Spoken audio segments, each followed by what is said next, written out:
Los Angeles has been assaulted by earthquakes, tidal waves, volcanoes, dirty bombs, zombies, ancient Mayan prophecies, meteors, and even sharknados.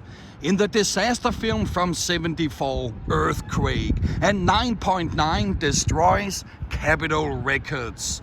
In the sci-fi action film from '96, Independence Day, the building is destroyed by an alien ship. And in the disaster film from 2004, The Day After Tomorrow, a tornado nearly wipes out this historical landmark in the heart of Hollywood. Which the Ten Commandments, Ben-Hur, Planet of the Apes actor starred in Earthquake, and who directed Independence Day and The Day After Tomorrow. The same director is also behind the disaster film 2012, and in one dramatic scene we see our hero, the sci-fi writer and limo driver Jackson Curtis, driving through the US Bank Tower as it came crumbling to the ground. Who played the role of Jackson Curtis? US Bank Tower was also seen in the disaster film from 2015, San Andreas, as one of many high-rise buildings in downtown LA that collapsed due to a massive earthquake. In one scene, the protagonist Ray Gaines barely flies his helicopter past the collapsing tower. Who played the rescue pilot Ray Gaines? Let's get back to Independence Day, because the Daffy New Agers gather on the roof of this skyscraper to welcome the aliens. But unfortunately, the building was the first target to get zapped. Who could we see in the role as the satellite engineer who decodes the countdown signal for the aliens' coordinated attack? Independence Day also has a scene from 2nd Street Tunnel in which Jasmine, her son, and their dog Boomer are trapped in a traffic jam. Suddenly, the alien spaceship unleashes a fireball, but they manage to outrun it by diving through a maintenance door. Who played Jasmine's boyfriend, the hero and marine pilot Captain Steve Hiller? Not everyone was this lucky. In another harrowing scene, we see a terrorized group of Angelinos standing here as they watch the spaceship opening its hatch and releasing a beam of destruction.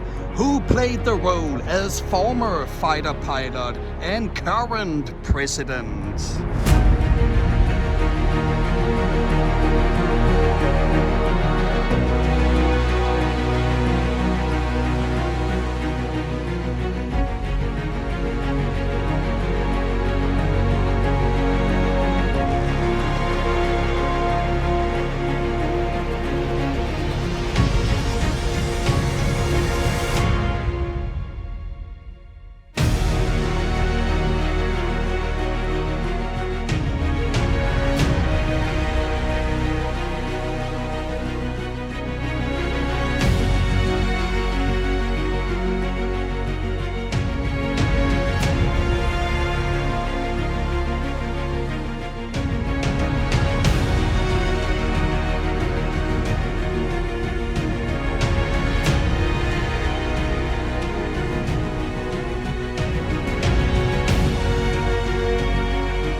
Another disaster film, The Call from 2003, used LA as backdrop when the space shuttle takes a crash landing at Dodger Stadium. Who could we see in the leading role as the geophysicist Dr. Josh Keyes? You also know him as Gotham's White Knight, Harvey Dent, who turns into the villain Two-Face in the superhero movie The Dark Knight. The drama from '79, The China Syndrome, is a tense nail-biter as we follow a television reporter and her cameraman discovering safety cover-ups at a nuclear power plant, and This is the bar where they meet the power plant employee, played by Jack Lemmon. Who played the TV reporter and who played the cameraman? You also know her as Barbarella, and you know him as Gordon Gekko in Wall Street. Let's finish with the disaster film from '97, Volcano, where an earthquake releases lava flowing through the streets of LA. It's here in MacArthur Park that underground workers are burned to death in a storm drain, and soon the park's lake is bubbling. Who could we see in the leading role as the emergency management director who desperately tries to stop the killing magma? The volcano eventually erupts at La Brea tar pits, and now the drama starts for real. Who played the role of our hero's assistant director? You also know him as the hotel manager in the historical drama Hotel Rwanda, and he portrayed James Rhodes, aka War Machine, in the Marvel Cinematic Universe.